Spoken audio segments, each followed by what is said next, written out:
So this is an interesting scenario, guys, and let's maybe quickly discuss this scenario. Just keeping it very simple. Remember, there are always multiple scenarios. It is up to you as a technical trader to identify which scenario carries the highest or lowest probability based on the issues inside of the structure. This scenario is still very interesting. We have finished the bull market on the 22nd of Jan. And some people might say, but what about this? Okay, we went higher. You have 5 waves to the upside and you have a flat corrective structure. This all is part of a corrective structure, and the bull market actually came to an end over here. And the reason why this has been so confusing is because of what happened here. You take the high, bull market continues, then you fall down with a 3-wave structure, by the way, guys. And this is what made this high so incredibly confusing, is because it's extremely rare to end something in a 3-wave structure. And I've said this many times. When you end something in a 3-wave structure,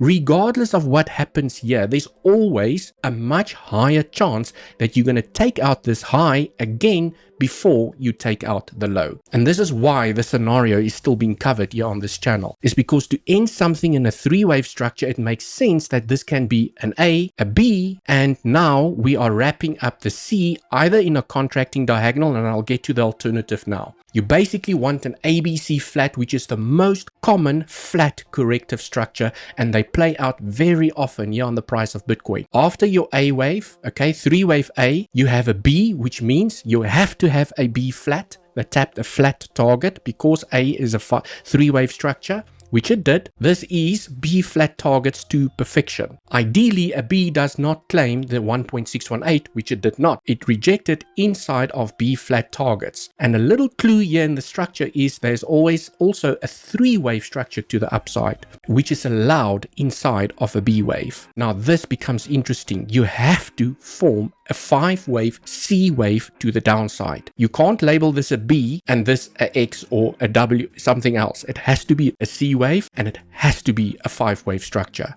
Your C wave is allowed to end in an ending diagonal. 3-wave structure in a 1, 3-wave structure in a 2, and remember, ending diagonals, all structures has to be 3-wave structures. 3-wave structure in a 3, typically inside of your 3rd wave, you want to see the highest amount of volume. And now what you want to see is the formation of a 4th wave. So all of this could be part of a 4th wave. So you're basically repeating this, okay? So you form a 3-wave structure. It should not be expanding. The structure should remain contracting. And then you go down for another 5 to complete the C wave. So this is one scenario that could play out. Remember, diagonals never have the highest probability, but I have seen them play out on Bitcoin on the higher time frames as well. Exact same scenario, but it's not an ending diagonal. And the reason I held off with this scenario a little bit, because this one is actually a little bit more bullish, which means most of the damage has already been done. And I'm not saying we can't sweep the lows again. I'm just saying the bad aggressive damage, there's a high chance that that has already been done. So in this scenario, you still have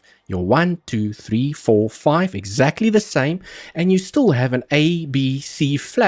But now I'm counting this structure as an impulsive structure and not an ending diagonal. You have a 1, a 2, a 3, a 4, and a 5. An extended 5th wave here to the downside. And it is common for a C wave to end on a high amount of volume. So there's a chance that the 5-wave impulse is done with or without a double bottom. And I'm going to explain now. Here on this structure, I'm going to explain that there's still the possibility to sweep this low once more in this scenario. Because here on the higher daily time frame, it looks very 3-wavy here to the downside. It really looks like a 3-wave structure. And it has to have 5 waves inside of this structure. So the reason I'm saying is that I would prefer another low in the scenario is that maybe we consolidate here, we sweep it, and then we continue back to the upside. Because then you have 1, 2, 3, 4, 5. Guys, you can join our community for free. Down in the description of this video, DM me the word access, and you select that link, and you DM me the word access, and you will get 2 months free access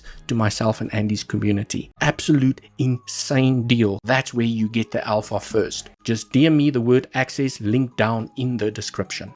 Then, the last scenario that I want to share here is that this, ladies and gentlemen, okay, was the end. This was indeed the end of the bull market. It did not end over here. It ended where price made the high. And the only way that you can end a fifth wave with a three-wave structure is inside of a contracting diagonal. In this scenario, you have formed a 1, 2, 3, 4, and then inside of your fifth wave, you ended in a contracting diagonal, of which all structures has to be three-wave structures. So this has to be counted as a three-wave structure. Beautiful three-wave structure to the downside makes sense, okay? Three-wave structure in a wave 3, three-wave corrective structure in a wave 4, and then you end your fifth wave in a three-wave structure, but it has to be a contracting diagonal in a 1, 2, 3, 4, 5 to end off your fifth wave. Ending diagonal. Ending diagonals always has to have three-wave structures, like that C wave I've just explained over here. There's one issue with this scenario for me that I can see inside of this scenario, but I'll get to the issue now. In this scenario, if this was the end, this cannot be the end of the correction. This is now where things changed. If this is the end and this is your impulse, this is too short in time to be finished. So the bear market has just started. That's the difference now. In the other two scenarios that I've shared, there's a chance we are almost done and we could get some upwards momentum here, okay? And I don't think a lot of people are going to believe when we get the upwards momentum because there's a lot of fear in the market at the moment. You know, and I remember the fear here as well. In a nutshell, in this scenario, you want the correction to continue to at least the end of this year, 15 November, end of October, December, the end of this year. Unfortunately, in this scenario, there is still a lot that can happen here, guys. There is still a lot, because now if this is your first structure, remember in a corrective structure, you want to see a three-wave corrective structure. So you basically now, you could argue that no, maybe you finished that little structure. Okay, so you have your first three-wave or five-wave structure, however you want to count it. You still expect maybe another three-wave to the upside, and then maybe another five-wave or three-wave to the downside.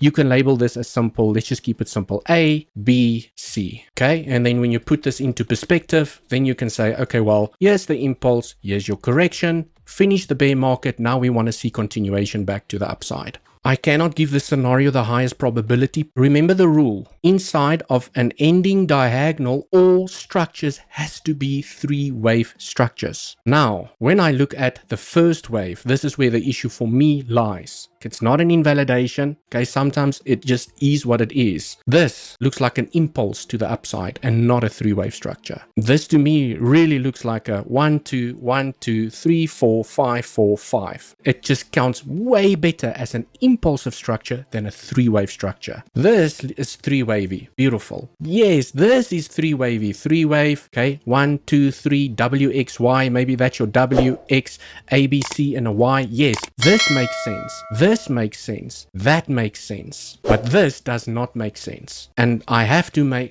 conclude probabilities based on technicals. And this is the issue for me inside of this scenario. But it will be interesting to see how this plays out over the next coming months.